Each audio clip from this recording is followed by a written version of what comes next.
हरिओम श्रीराम अंबज्ञ. मी सौ विद्यावीरा कोडी, जळगाव शहर उपासना केंद्र. माझ्या लहान मुलाला याचा इलेक्ट्रिकचा शॉक लागला होता. तो अनुभव मी सांगत आहे. आपलं बापूंकडे मुलार्क गणेशाची स्थापना होणार होती. मिस्टर आणि मोठा मुलगा कार्यक्रमासाठी गेलेले होते आणि आम्ही घरी फक्त लहान मुलगा, मी आणि सासूबाई होते. तर तिथे कार्यक्रम वगैरे आटोपल्यानंतर हे परत यायला निघाले. त्यावेळेस चतुर्थी असल्यामुळे मी उपवास वगैरे होता. आमचं संध्याकाळचे जेवणं वगैरे आटोपले आणि आमच्या बेडरूममध्ये पत्री शोकेस होतं आणि त्यात टी व्ही होता आमचा.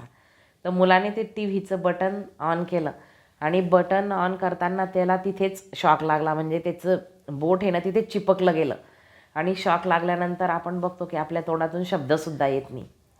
तर अशा याच्यामध्ये बापूंनी त्याच्याकडनं बोलून घेतलं आणि म्हणजे संकट येण्याच्या आधी बापू त्याची आपल्याला पूर्वकल्पना देऊन देतात आणि संकट निवारणाचे उपाय पण बापू शोधून काढतात. म्हणूनच बापूंनी काय माहिती यांना तिथे बोलवून घेतलेलं होतं गुरुक्षेत्रमला. आणि त्याला शॉक लागल्यानंतर त्याचं बोट तिथे चिपकलं पिनजवळ आणि अक्षरशः तो मोठ्याने ओरडला, आई बटन बंद कर. आणि मी लगेच ती पिन ओढली जोरात आणि तो असा लांब फेकला गेला. म्हणजे त्यावेळेस जर मी पिन ओढली नसती तर तो तिथे चिपकल्यानंतर माझ्या सासूबाई म्हणजे त्याच्या आजी तिथे होत्या. आजी त्याला पकडायला गेल्या असत्या आणि काय माहिती पुढे काय संकट येणार होते. आणि त्यांना पकडायला मी गेली असती म्हणजे आमची पूर्ण तिघांची तिथे लाईन लागली असती. पण तो एकदम मोठ्याने त्याच्या तोंडातनं कसे काय शब्द निघाले.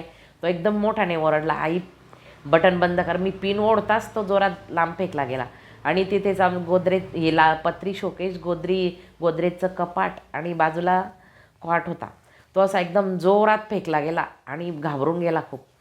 मग तेव्हा त्याला आम्ही थोडं शांत केलं. तो थोडासा याच्यासारखा झालेला होता, बेशुद्धसारखा.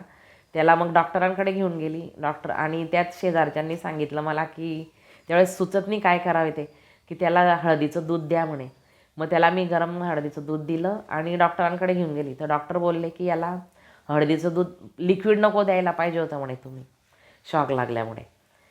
मग मी थोडी घाबरून गेली.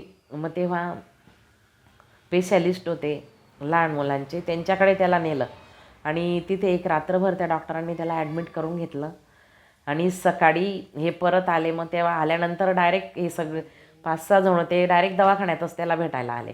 डॉक्टर मला बोलले होते की तुम्ही घरी तर झोपालच पण इथेच त्याला राहू द्या माझ्या ऑब्झर्वेशन खाली. रात्री काही झालं तर मला इथेच लक्ष ठेवता येईल म्हणे. म्हणजे बापूंनी जे संकट येणार होतं ते तर आलंच, पण त्याचं निवारण पण बापूंनीच करून घेतलं. हरिओम श्रीराम.